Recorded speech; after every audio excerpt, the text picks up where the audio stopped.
एका बाईचं रूप तिने घेतलं. कसं एकदम सुंदर बाई. असं काय ती पार्लर मधून जाऊन आलेली नव्हती. आपल्या बाया उगा पार्लर मध्ये जातात भुताडावणी नटून येतात. मी म्हणू शकते गर्वाने, कारण की मी लग्नात पण मेकअप नाही केलेला, अजून केलेला नाही. उगा तिने फाउंडेशन लावलं, ती व्हाईट क्रीम लावली, म्यूट क्रीम लावली, तसं काही तिचं नव्हतं. अशी सुंदर एक स्वरूप, सुंदर देवांगना, एखाद्या देवाच्या दारातून आलेल्या कन्येसारखं स्वरूप घेतलं. नंदराजाच्या वाड्यामध्ये आली. कशाला? कृष्णाला मारण्याकरता आली. पण कृष्णाने काय केलं? कत्तीलाच काय केलं? तू असंकाधिकाच्या माने सायुज्य सौरसो केला, पुन्हा जिया विषाच्या स्तनपाने मारू आली. तिला सुद्धा सायुज्य मोक्ष देऊन टाकला. पुतना मुक्त केली, महाबळ भट्ट मुक्त केला. आता महाबळ भट्ट कसा आलता सगळ्यांना माहितीये ना? कसा आलता? एका भट्टाचं रूप घेतलं होतं त्याने. भट्टाचं रूप घेतलं, यशोदेच्या वाड्यासमोर गेला. यशोदेला सांगितलं, यशोदे तुझं पोरग जे जन्माला आलंय ना, ते काळाचा काळ आहे, सगळ्या गोकुळाला खाऊन टाकेन. हे पोरग जर जिवंत राहिलं तर गोकुळात कोणी सुखी राहणार नाही, कोणाच्या घरात सुख येणार नाही. तू काय कर, एक 10x10चा खड्डा घेऊन पोरग. जर आपल्याला कोणी म्हणलं असतं तू पोरग 10x10च्या खड्ड्यात करूया, तसाच वेशिंग मध्ये कोंबीला असत आणि बियाल्याने हल्ला असता. बरं आपणच माणसं जरी घरात नसते तर भीतीवर आपटो आपटो हल्ला असता आपण, बर का?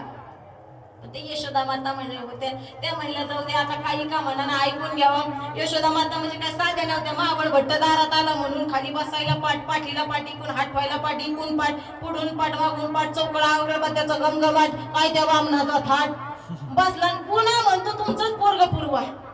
यशोदा माता म्हणल्या जाऊ दे आता कसा का असना, अतिथी देवो भव. म्हणून म्हणे माझं पोरग इथं खेळते भटजी, तुम्ही जरा बसा, लेकराला खेळू दे, मी तुम्हाला चहा करून आणते.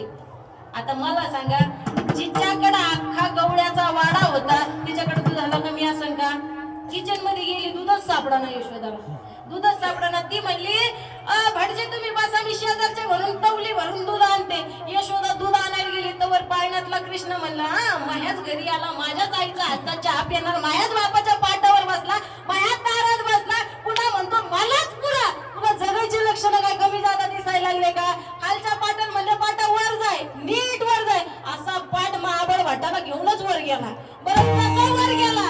तसा ते म्हणले अरे मला सोडा, मला सोडा. देव म्हणले आता तर धरलंय, सोडायचं कसं? ते मला सोडा सोडा आडायला लागला. देव म्हणले लय तया यायला लागली तुझी. पाटाला म्हणले भाऊ तू बाजूला व्हायची, बरोबर सोडतो. पाठ बाजूला झालं, धाप तिशी आपटला.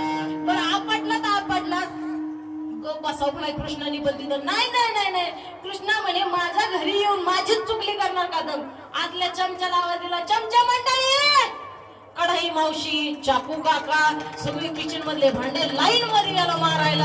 यांनी जेव्हा किचन मधले चाकू, सुरी, चम्मच, काटे, कढाया बिडाया बघितल्या, यो म्हणला हे सगळं पडायच्या आधी मी इथून पळतो, म्हणून पळायला गेला. तेवढ्यात दारात आडवी ठेवलेली बाज म्हणली, आ भटजी पळू नका, यशोदा माता दूध आणायला गेल्या, चहा घेतल्याशिवाय जाऊ नका. म्हणून बाजीने धोतर धरलं. बरं धोतर धरलं, झालं